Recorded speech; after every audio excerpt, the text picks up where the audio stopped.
Assalamualaikum warahmatullahi wabarakatuh. Waalaikumsalam.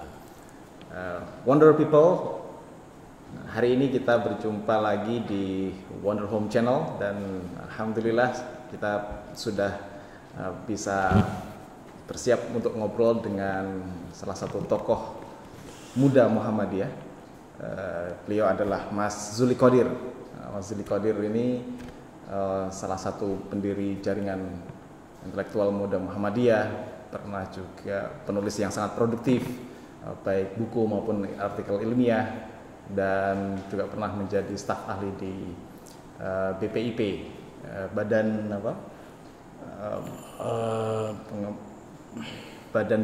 Penguatan Ideologi Pancasila. Ya.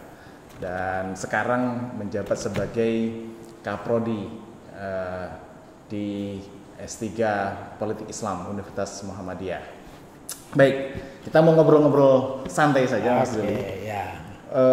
Mas Zuli bisa menceritakan gimana dari orang Banjarnegara ya aslinya. Iya. Banjarnegara sampai di Jogja itu gimana ceritanya, Mas Zuli? Terima kasih sekali. Tentu saya berterima kasih ya Mas Iva.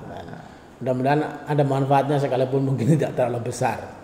Saya ini kalau ikut orang Sumatera perantau, termasuk perantau, termasuk yang ingin urban, ikut urbanisasi.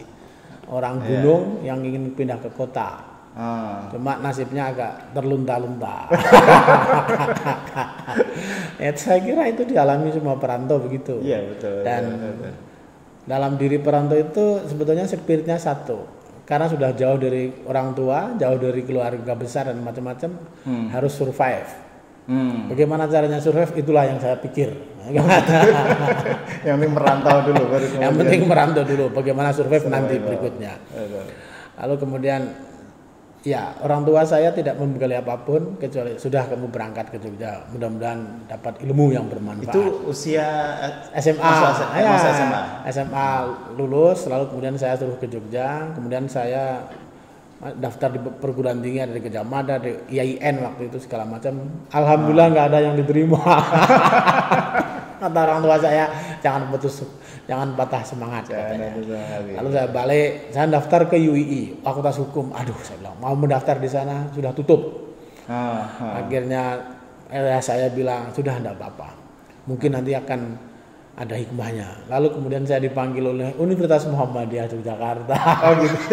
Jadi tanpa tes, saya panggil saja, langsung diterima. Itu kampusnya sudah di sini? Oh belum, kampusnya yang sekarang AMC Mas. Oh di Wirabrajan itu ya. Jadi saya daftar di situ karena orang kampung, orang pegunungan yang dianggap nilainya bagus loh Mas waktu itu. Lalu kemudian suruh milih fakultas. Ada fakultasnya saya ingat, Fakultas Hukum, Fisipol, Teknik, lalu kemudian Ekonomi, lalu kemudian Agama, Pertanian. Saya bisa lolos di semua fakultas. Lalu kemudian pada saat mendaftar, saya bilang, mau fakultas apa Mas? Saya bilang, ini boleh teknik, boleh hukum, boleh fisipol, boleh pertanian. Nilainya memenuhi syarat semua. Saya bilang, saya fakultas yang paling murah bayarnya. Dan itu FAI. Dan fakultas waktu itu FIA, Fakultas Ilmu Agama. Saya bilang di sini saja. Wah, kok bisa? Bilang nggak apa-apa. Kan yang bayar saya atau orang tua saya bilang.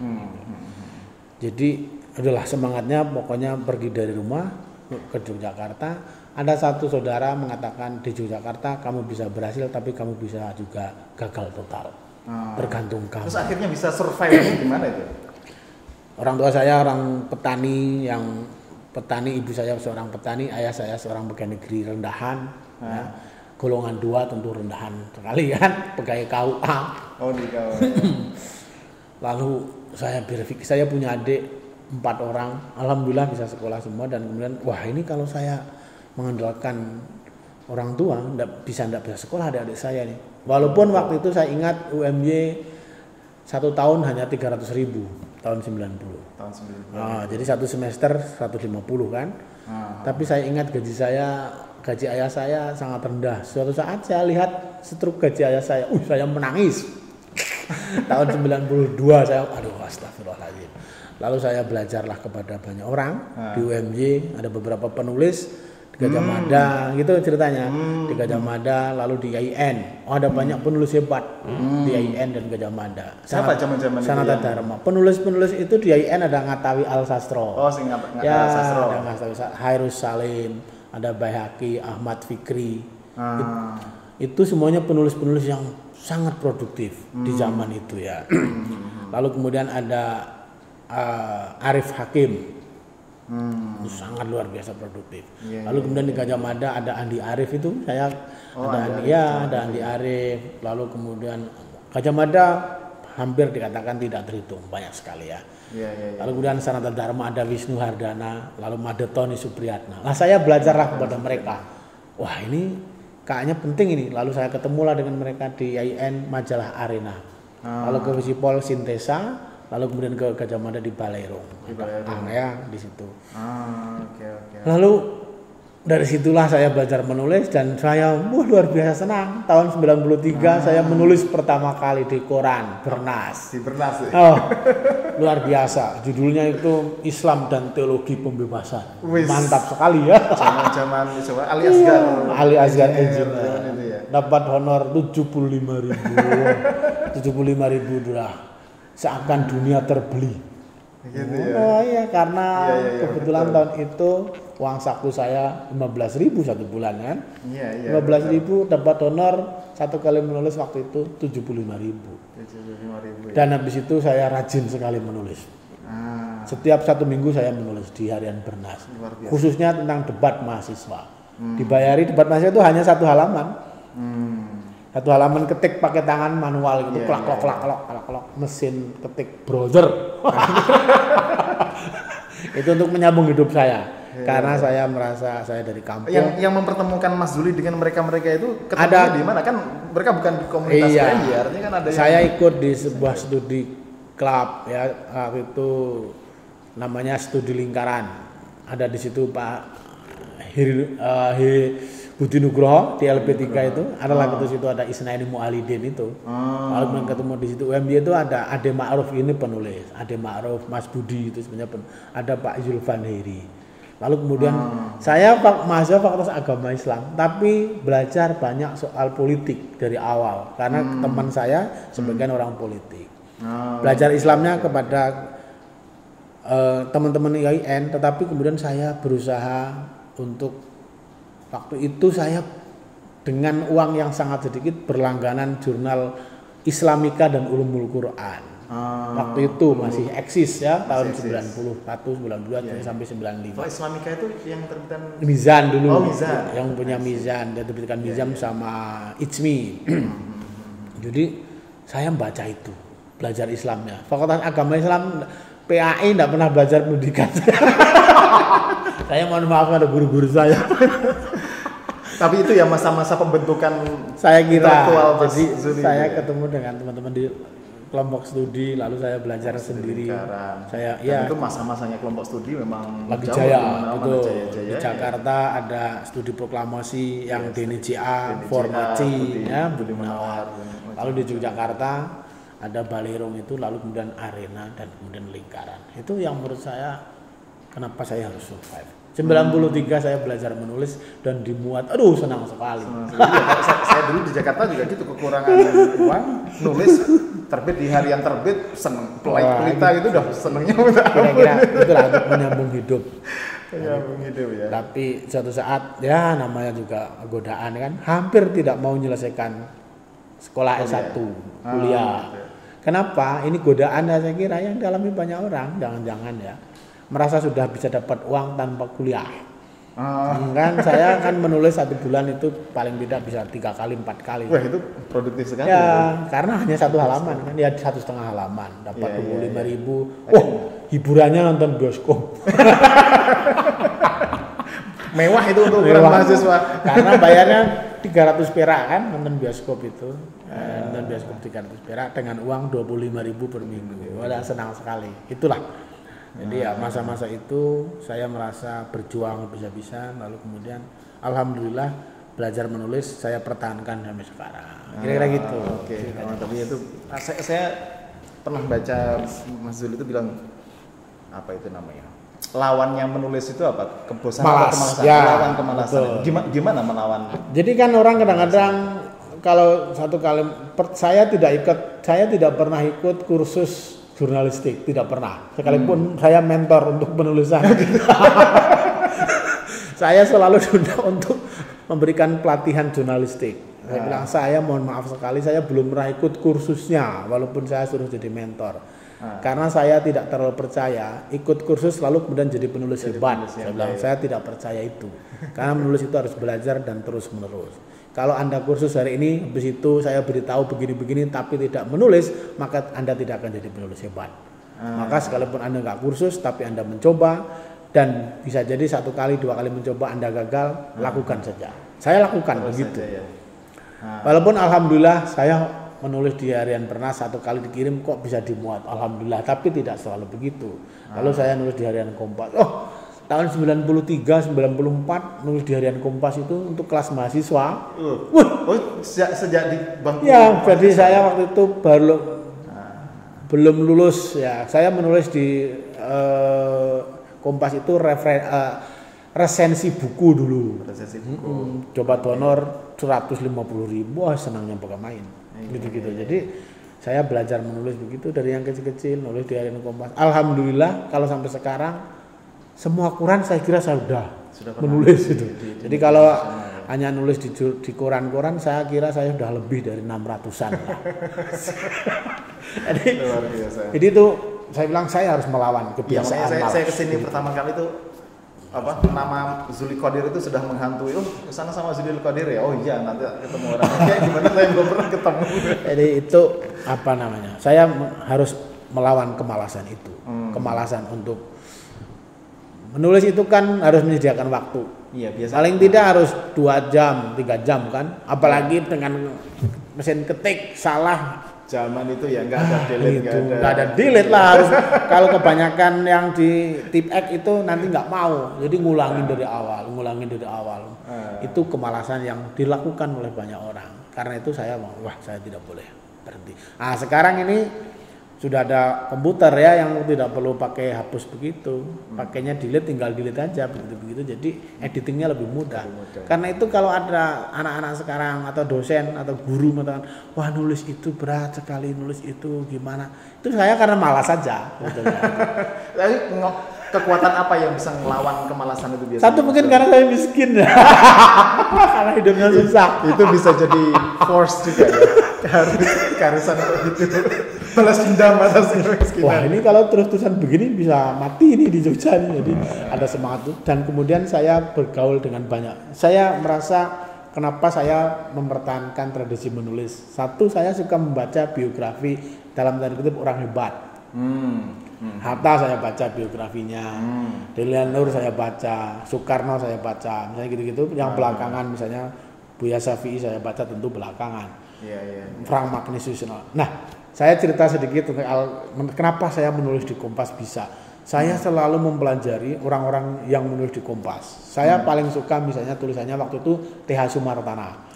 Kebetulan tiba-tiba saya bekerja di lembaga yang beliau pimpin di Intervide. Di Intervide. Sejak tahun 95. Jadi saya belum lulus, saya bekerja di situ. Lalu kemudian saya lulus tahun 96. Dian Intervide itu lembaga antar iman ya. Yang awal-awal sekali di Indonesia. Dan pelopornya yang awal-awal. Saya di situ 6 tahun. Ini namanya Sumartana. Yang saya selalu baca tulisannya di Kompas. Gitu. Lalu ada Daniel Dagidai. Lalu kemudian ada Mangun Wijaya, Kunto Wijoyo, tentulah ya ini. Itu banyak romo-romo juga itu. Romo-romo banyak sekali. Guru asli saya. Wah. Pantas itu orang-orang bilang itu Romo Zuli itu. Jadi kenapa ini pastor nulis? Oh ya pantesan saya bilang pastor ini nggak ngurus anak, istri. Tapi kan jemaatnya banyak. Tapi semangatnya dan kemudian tertibnya mereka saya ambil. Mereka sangat tertib dalam hal waktu, tertib dalam hal pekerjaan itu saya ambil spiritnya gitu kan. Jadi penulis-penulis hebat kayak Daniel Dagide, kayak Sumartana, Romo Mangunwijaya, Muhtar Papotinggi, saya pelajari tulisannya.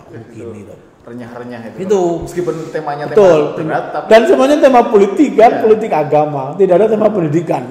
Itu juga yang membuat saya kemudian saya kira saya nulis pendidikan yang saya ingat agak serius itu satu saja di jurnal Tafsirul Afkar. Taswirul Afkar. Saya kira tahun 96 atau 97. Lainnya ya. Lain itu nggak ada saya kira itu. Itu juga tulisan serius serius. Bukan jurnal. Satu-satunya saya kira. Bukan jurnal. Bukan media koran gitu. Jadi itu saya kira tulisan pendidikan satu-satunya yang saya tulis serius. Saya kira. Lainnya saya nulis tentang politik dan agama, politik macam-macam. Jadi ya kenapa saya mau? Karena saya terdorong oleh orang-orang yang hebat itu menulis terus, udah hebat aja menulis. Lalu saya ketemulah dengan Magnus Suseno. Juli kayak bilang kata Magnus Suseno bilang begini, Juli, kalau kamu ingin dikenang orang, dua hal yang bisa kamu lakukan. Kamu menulis tentang seseorang atau kamu ditulis oleh seseorang. Kalau ditulis oleh seseorang saya kayaknya berat ini, nggak mungkin saya ini.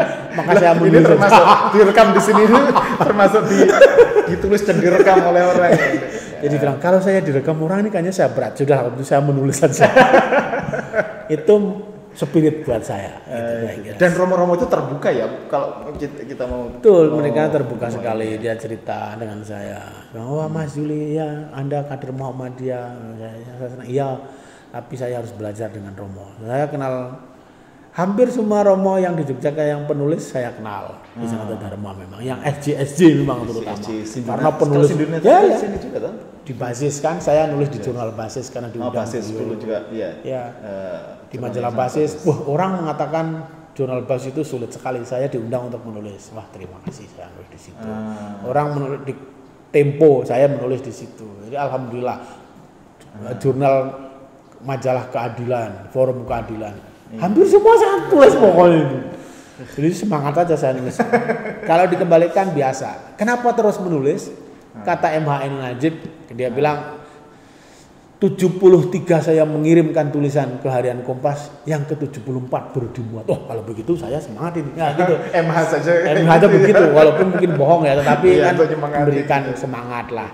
Jadi gitu Mas Iqbal. Oke, kalau gitu sahabat literasi. Jadi namanya perjuangan untuk menulis itu, kemalasan itu pasti ada dan itu mesti dilawan. Apapun caranya, salah satunya ya motivasi untuk bisa survive, motivasi untuk bisa melahirkan legacy dan segala macamnya. Oke, sekarang kalau soal di dunia pergerakan Mas Zuli. Iya, saya gimana mulai terlibat? Saya masuk di UMB tahun 90. Tahun 90 akhir saya ikut training HMI MBO. Lalu kemudian saya ikut training MBO selama 1 minggu. Waktu itu HMI MBO dilarang oleh pemerintahan Orde Baru. Betul, karena tahun 90-91 nggak boleh, masih belum boleh. Izinnya adalah training remaja masjid. Habis itu selesai, lalu saya training IMM, Ikatan Mahasiswa Muhammadiyah di Lowanu selama 3 hari. Saya merasa training IMM ini enak sekali, makan dikasih, tidur enak macam-macam. Ada fasilitasi semua. Ada semua. Saya ikut selama 3 hari. Ada belajar sholat malam. Saya mohon maaf sekali ini. Jadi kalau ada training-training, ada belajar sholat malam, saya tidak pernah mau ikut karena masa sholat malam belajar udah gede kayak begini harus sungguh-sungguh dong. Gitu. Jadi saya sholat malam, alhamdulillah. Habis training IMM, saya ikut training pelajar Islam Indonesia. PI yang juga anti, yang anti Pancasila. Asas tunggal. Saya ikut selama 1 minggu. Saya ikut di Bambang Lipuro. Trainer saya ada teman-teman Aris Munandar, Inanul Mustafa dan kawan-kawan itu. Habis itu saya training PMI. Ikut PMI juga. Rayon UIN Sunan Kalijaga Fakultas Usuluddin. Ketuanya Lutfi Rahman. Yang enggak saya ikut GMNI, saya enggak ikut lah, trainingnya enggak sempat gitu. Islamnya kafah ini, semuanya diikuti. Karena itu kemudian saya bilang, ini Pak Zuli ini enggak jelas Islamnya. IMM ikut, HMI ikut, PMI ikut, semuanya ikut. Saya bilang, memang apa salahnya? Saya ikut semua. Nah, dari situ saya kemudian oleh kawan-kawan di UMB, saya dipilih menjadi ketua senat mahasiswa UMB Fakultas Agama Islam. Itu yang benar ramai sekali. Ini Fakultas Agama Islam sekuler katanya. Gitu ya. Dianggap sekulernya di sisi mana ya? Nggak tahu, mungkin waktu itu kan sedang rame-ramenya ya. Tahun 93 saya jadi ketua senat, terpilih itu sedang rame sekali. Itu kayak the rising Islam, rising gitulah ya. Kira-kira waktu itu belum ada istilah Islamisme lah, tapi ini kayak kebangkitan Islam di kalangan kampus. karena ada lautan jilbab, macam-macam. Nah, salah satunya sebetulnya udah lama gitu tentang simbolisme Islam. Misalnya ruangan kantor itu ada banyak sekali kaligrafi Arab. Lalu ketemu teman itu, assalamualaikum. Saya enggak pernah begitu. Saya ketemu orang, piye bro? Waktu itu belum bro. Piye kabarmu? Lalu ruangan serat mahasiswa enggak ada tulisan Arab-Arabnya. Ini sekuler sekali nih, fakultas agama ini gila katanya. Memang gimana? Ini teman-temannya lain ada assalamualaikum, utul hafiz salam. Ini gitu enggak ada. Lalu ada di sana anadofatu minal iman, ini enggak ada sama sekali. Itu juga tahun-tahun ketika Gus Dur bilang apa itu namanya? Assalamualaikum bisa dirubah jadi selamat pagi atau gitu. Betul. Dia Tuhan selain Tuhan, huruf T dan huruf T besar dan T kecil kayak gitu. Saya waktu itu membaca kan jurnal saya tadi sebutkan. Jadi saya kemudian membaca jurnal tentang dialog antar agama yang ditulis oleh Jurnal Ulumul Quran. Lalu ada terbitan interview buku itu tahun 93. Jangan-jangan yang membaca buku itu dan jurnal itu di kalangan mahasiswa hanya saya, jangan-jangan. Saya sudah ngomong teologi pembebasan, saya diskusikan di Fakultas Agama Islam. Sama Pak Mahli itu narasumbernya. Pak Mahli, Zuli kamu harus hati-hati gitu ya. Islam tidak mengenal istilah teologi katanya. Adanya itu ilmu tauhid atau ilmu kalam. Zaman itu teologi itu agak sensitif juga. Di UMJ waktu itu saya ingat tidak dikenal dengan baik. Saya kemukakan itulah teologi pembebasan dalam Islam. Wah, ribut sekali. Jadi, mungkin itu yang dianggap saya agak sekuler ya. Tapi kemudian ya mungkin karena saya terlalu bergaul dengan teman-teman sosial ya, ilmu politik, lalu kemudian anak UIN, waktu itu IAIN, Gajah Mada Sanata Dharma, sehingga dianggap saya akan tertular virus-virus yang agak kurang baik. Tapi saya rasa baik kok. Saya semangatnya tetap menulis ada, macam-macam ada. Kalau yang simbolisme tidak usah saya kemukakan dan itu urusan saya sama Tuhan lah. Kira-kira gitu kan. Oke. Kalau persentuhan Mas Zuli dengan ide-ide pembaharuan pemikiran Islam itu perkenalannya selain tadi disebutkan ada ulumul Quran ya. Ada saya membaca sendiri. Karena kalau saya kuliah ini saya ini agak malas kuliah. Termasuk agak malas kuliah. Jadi saya ikut kuliah fakultas agama, waktu itu fakultas ilmu agama. Saya kira karena saya takut sama orang tua saya. Orang tua saya bilang, sudahlah kamu kuliah.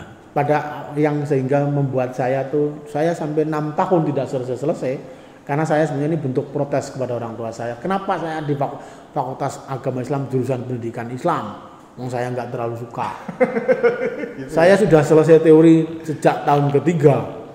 KKN sudah selesai semua, saya enggak bikin itu skripsi. Saya buat judul skripsi ganti 4 kali pembimbing gitu.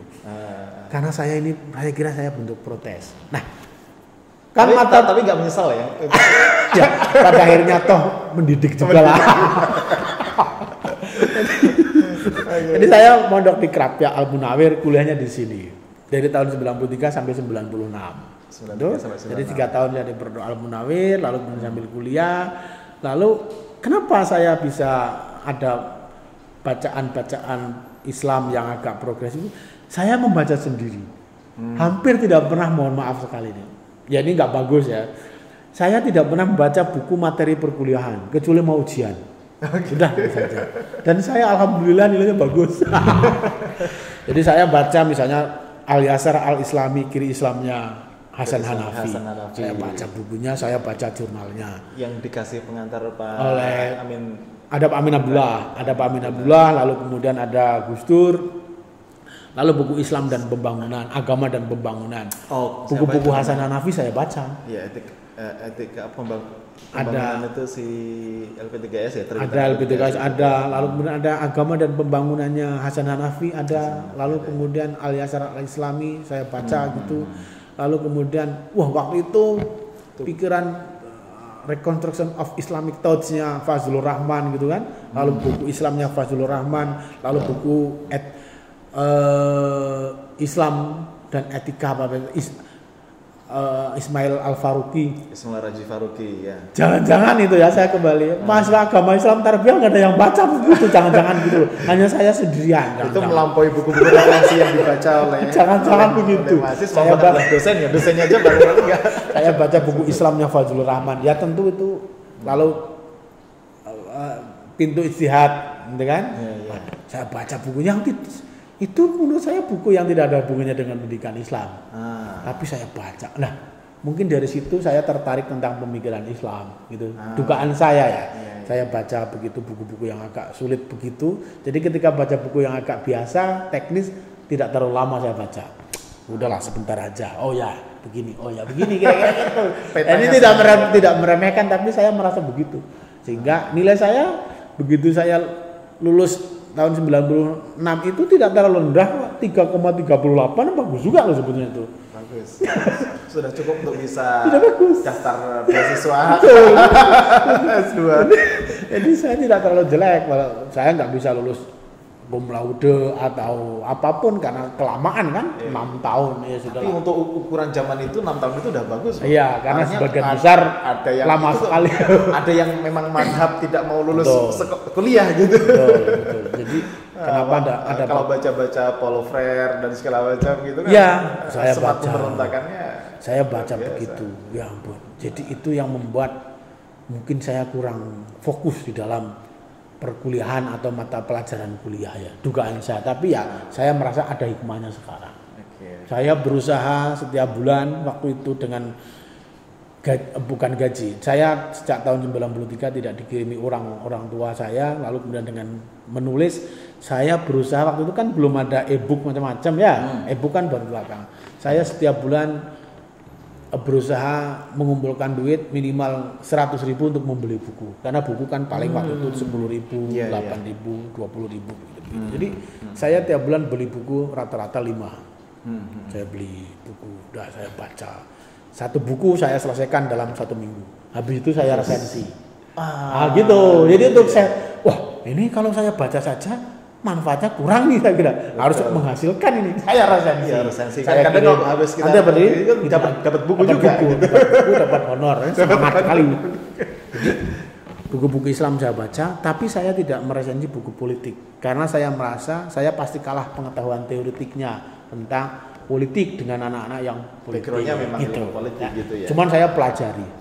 Gitu. Jadi saya pelajari. Oke lah. Kalau ada diskusi ngomong tentang teori pembangunan, tentang apa developmentalisme, lalu kemudian Marxisme, saya ngerti karena saya membaca. Tapi saya belum berani menulis tentang itu karena saya merasa background saya bukan itu. Tapi kalau tentang agama, keislaman, saya berani lah. Wilayah saya lah. Saya ngerti lah kira-kira gitu. Oke, Mas Zuli, terima kasih. Kalau sekarang sedikit ke Muhammadiyahnya. Kalau tadi ada soal pembaharuan pemikiran atau pikiran-pikiran yang progresif dalam konteks keagamaan gitu. Kalau Mas Zuli melihat perjalanan Muhammadiyah kan dilihat sebagai organisasi dakwah, organisasi pembaharu lah. Ya. Nafas pembaharuan di Muhammadiyah yang dilihat oleh Mas Zuli dari sisi pemikiran bagaimana? Saya itu sekarang ini. Saya mulai dikit dari awal. Jadi saya ikut Ikatan Mahasiswa Muhammadiyah. Sebenarnya ini sebuah ikatan yang sangat solid ya, yang sangat kuat karena fasilitas ada, segala macam ada, dan banyak orang hebat di situ. Cuma saya merasa waktu itu sebagian, tidak semua, mahasiswa yang ada di ikatan mahasiswa itu terlalu manja. Apa-apa harus disuplai, apa-apa harus dibeginikan, dan ya mungkin karena ini faktor keorganisasian, jadi menabrak koridornya tidak terlalu berani. Gitu, tidak terlalu berani. Karena ada struktural lah, ada pimpinan ini dan itu. Jadi nah, karena itu wah ini kalau begini ini bisa mandek ini pemikiran dalam Muhammadiyah gitu. Wah, saya selalu dikritik Pak Zuli itu Muhammadiyahnya tidak 100%. Silahkan, tidak ada masalah. Tapi orang tua saya sejak tahun 84 sampai meninggal adalah ketua Muhammadiyah di Banjarnegara, gitu kan. Dari ketua ranting sampai meninggal, ketua cabang, wakil ketua nggak mau jadi ketuanya, lalu kemudian ketua bagian seni dan budaya di pimpinan daerah sampai meninggal. Saya nggak peduli Bapak Zuli itu tidak dianggap Muhammadiyah 100%. It's okay, please silahkan dibilang begitu. Siapa yang ngomong begitu? Ternyata sebagian orang yang memang aktif di organisasi. Di organisasi saja, bukan yang di organisasi, dan itu levelnya bukan level grassroots, ranting. Saya menjadi ketua pemuda Muhammadiyah pertama tahun 94 di kampung saya. Di kampung saya. Tidak ada macam-macam, tidak ada kartu anggota macam-macam. Kalau karena menunggu kartu anggota nggak jadi-jadi. Tanda tangan saya itu adalah pembaruan. Jadi pertama itu tanda tangan saya ketua Muhammadiyah Buya Syafi'i Ma'arif. Oh ya. Ya, lalu saya nggak pernah ngurus, baru kemudian Pak Din Lamjudin. Padahal saya untuk bikin KTA. Nah, saya ngurus ketika sudah jadi mahasiswa. Tahun 95 baru saya ngurus. Jadi waktu itu mungkin Pak Azhar atau siapa ya ketua, saya lupa. Tapi tanda tangan saya itu Buya Syafi'i, lalu perbarui Pak Din Samsudin. Saya ingat. Nggak pernah ngurus orang di kampung saya tahun 94, tahun 84. Sampai saya kira tahun 90 nggak ada kartu, nggak ada kartu sama ya, tapi secara kultural, secara urusan. Ini kampung saya 100% Muhammadiyah. Oh gitu ya. Pak Haidar Nasir pernah ke kampung saya memberikan pengajian. Negara. Iya, Pak Kiai Muksin. SI di sana juga banyak ya? SI kuat. Ya? SI cukup kuat. Jadi SI cukup kuat waktu itu karena sekolah Cokro Aminatanya cukup bagus, lalu sekolah SMA Muhammadiyah bagus. Jadi bacaan saya di rumah itu adalah Al-Muslimun. Al-Muslimun. Ya, majalahnya Persis. Ya. Untuk urusan ibadah ayah saya menggunakan itu. Untuk sebagai ya, karena suara Muhammadiyah tidak sampai ke rumah saya kan. Sebagai orang Kemenak, orang tua saya ada majalah Rindang kalau saya nggak salah. Apa ya? Atau pokoknya itu. Lalu kemudian saya ingat yang lain lagi, ayah saya berlangganan Panjimas yang diterbitkan oleh Panjimas Jakarta waktu itu Pak Rusdi Hamka dan kemudian Pak Natsir ya, Dewan Dakwah saya kira itu. Itu saya baca begitu anak-anak. Saya kelas 2 SMA, kelas 3 SMP, kelas 1 SMA, kelas 3 SMP saya bacanya begitu saja. Jadi bagaimana tentang tanya jawab agama kan itu menggunakan apa hukumnya ini, saya baca jadi Al-Muslimun. Tapi paling dekat dengan Muhammadiyah harusnya fikihnya waktu itu Al-Muslimun yang saya ingat, jadi Persis. Lalu kemudian tentang perkembangan dunia Islam saya baca Panjimas. Perkembangan dunia Islam Indonesia dan para ulama dakwah macam-macam saya baca itu majalahnya Panjimas. Jadi pengajiannya ikut, organisasinya ikut Muhammadiyah, bacanya itu bukan suara Muhammadiyah karena tidak ada, belum masuk ke tempat saya paling tidak lah.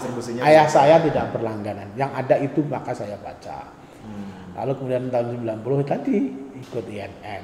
Sejak itu kemudian 96 ke sini saya orang ranting yang selalu mengundang orang pimpinan pusat untuk berceramah di tingkat ranting. Saya tidak membuat izin ke PDM, ke wilayah, ke cabang ranting Desa Kemiri. Lalu langsung tabrak saja. Pak Haidar Nasir waktu itu sekretaris. Saya telepon, saya minta saya bikin surat sendiri, nggak ada kop-kopan, saya kasih tanggal sekian. Gitu. Pak Sukriyanto AR, Ibu Evi Sofia Inayati, Pak Muhsin Haryanto. Begitu. Gitu, jadi saya tidak ada urusan orang mengatakan Pak Zuli tidak jelas Muhammadiyah itu sebenarnya nggak ada masalah buat saya. Nah, lalu saya menulis, karena itu saya menulis, saya dikenal oleh Muslim Abdurrahman. Ini ada anak Muhammadiyah ini kayaknya ini penulis terus di Kompas ini. Itulah membuat pertemuan JIM pertama kali di Jakarta di Muslim Bogor. Abdurrahman itu tokoh Islam transformatif. Saya baca bukunya dan segala macamnya. Lalu saya kenal ini, saya diundang untuk bercerita tentang bagaimana perkembangan pemikiran. Dan perkembangan waktu ada Hilman, ada Kak Yakuddin Bedowi dan segala macam. Nah, di Bogor pertemuan saya kira tahun 2001. Lalu kemudian pertemuan besarnya di Malang tahun 2002. Jadi dari tahun 90 sampai dengan 2001 kira-kira ini ada puluhan tahun kan? Dari puluhan tahun itu. Lalu kemudian saya melihat ini Muhammadiyah kayaknya mungkin saya baca buku Muhammadiyah digugat, Muhammadiyah dalam kritik macam-macam. Ini kayaknya Muhammadiyah seperti Pak Malik bilang Muhammadiyah ini sudah terlalu besar sehingga lambat jalannya, kayak gajah bengkak macam-macam lah. Lalu saya dengan kawan-kawan membuat buku, mengedit buku tentang Muhammadiyah, membuat seminar tentang Muhammadiyah. Ya mungkin resiko organisasi yang besar sehingga agak lambat merespon sesuatu. Bahwa pemikiran orang Muhammadiyah sebenarnya hebat, cuman lambat terimplementasikan di tingkat cabang dan ranting. Kalau di tingkat merata, saya kira itu. Jadi kalau di tingkat pusat banyak sekali orang hebat. Nah, Pak Safi, ada Pak Azhar Bashir sebagai ketua umum Muhammadiyah. Pemikiran Islamnya bagus sekali, ya kan? Tapi kan tidak terdistribusi dengan baik sampai tingkat ranting. Bahkan jangan-jangan cabang dan daerah. Lalu kemudian habis itu ada Pak Amin Rais. Tauhid sosial, saya kira pikiran Pak Amin Rais tidak ada yang tahu di tingkat ranting. Jangan cabang juga nggak ada yang tahu, jangan-jangan. Memang kalau di tingkat pemikiran kan agak elit. Betul. Khawas. Betul. Dan saya menulis tentang tauhid sosial Amin Rais di harian Suara Merdeka. Setelah ada seminar, 2 hari kemudian saya menulis di itu. Wah, senang sekali saya. Jadi kayak gitu-gitu, gimana ya? Dinamika kayak gitu tuh masih ada nggak Mas? Kalau kan sebagian orang mengatakan ini Muhammadiyah mulai agak salafi ya, terus kemudian dinamika pemikiran begitu sebenarnya kan 90-an nggak ada, sampai 2000-an awal-awal begitu ada. Nah, belakangan 2000-an ini, 2010-an ke sini ya memang perkembangan apa yang disebut transnasional sangat kelihatan sekali. Dan itu sebetulnya dalam hal pemikiran keislaman agak berbeda menurut hemat saya dengan Muhammadiyah, kecuali dalam hal ilmu kalam atau tauhid lah kira-kira, dan atau fikihnya. Tapi kalau dalam fikihnya jangan-jangan malah berbeda ya. Dalam hal tauhidnya mungkin yang sama, tapi kalau fikihnya dugaan saya transnasional itu berbeda dengan Muhammadiyah. Mereka menekankan, maaf ya dalam bahasa, walaupun agak disukai, dalam bahasa saya misalnya menekankan kepada tekstual. Pokoknya harus sesuai dengan teks. Sebetulnya aruju ila Al-Quran wa Sunnah kan tidak sesuai persis dengan teks itu. Karena kalau persis dengan teks, apa yang dilakukan Muhammadiyah itu 90% bid'ah. Kalau mau mengikuti teks begitu, tidak ada namanya apa? Wudhu kok menggunakan keran gitu-gitu, nggak ada lah. Wudhu ya ada air yang begitu-begituan kan. Lalu kemudian maka hendaklah kamu lihat apabila ada hilal. Itu melihat, bukan menghitung. Udah melanggar gitu kan. Tapi kan ilmu menghitung, ini ada perkembangan ilmu pengetahuan. Lalu kemudian misalnya rujuk ila Al-Quran wa Sunnah, apa yang sesuai yang dengan Nabi itulah yang sesuai dengan sunnahnya. Banyak sekali Nabi.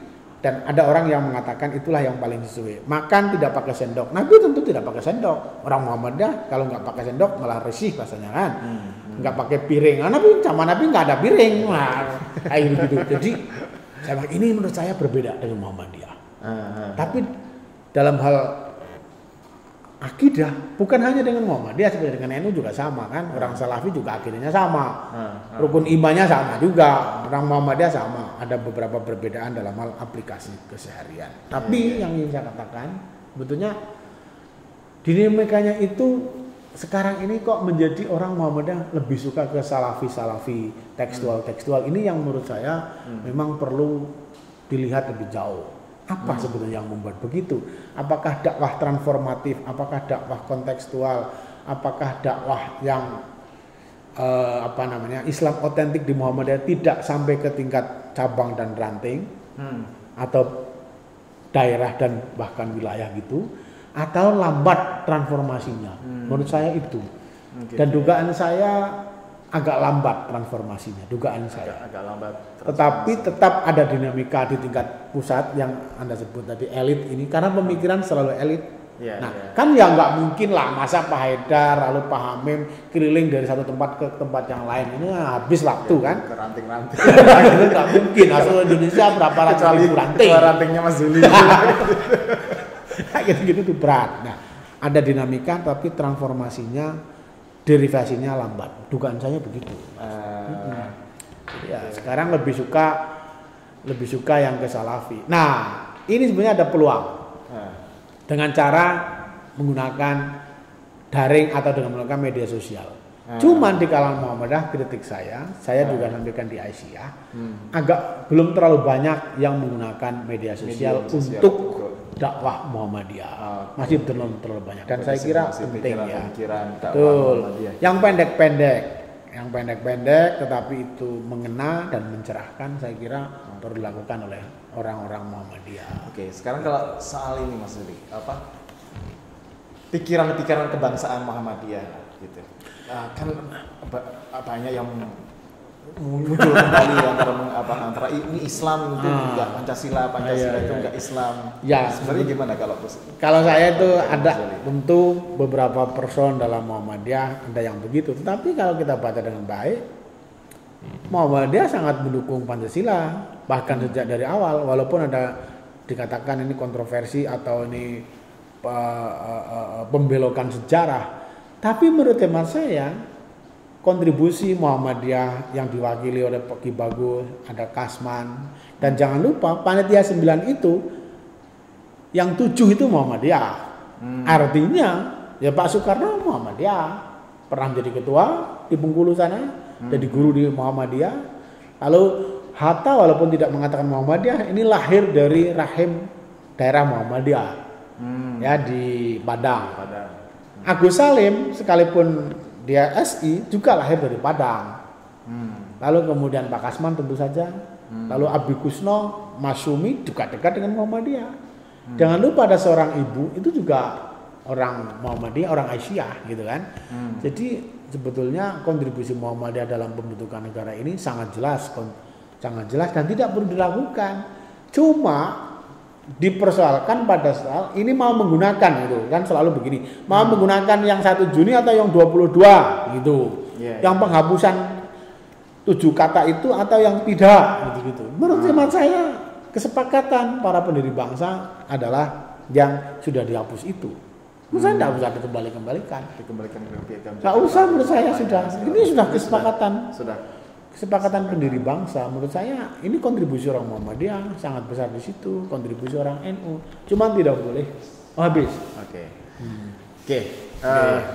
Makasih Mas Zuli. Jadi kita ngobrol soal pergerakan, pemikiran, terus kemudian tradisi menulis sampai pikiran-pikiran kebangsaan. Makasih banyak dan sahabat literasi sekalian. Mudah-mudahan ada manfaatnya lah ya. Mudah-mudahan. Nanti diedit.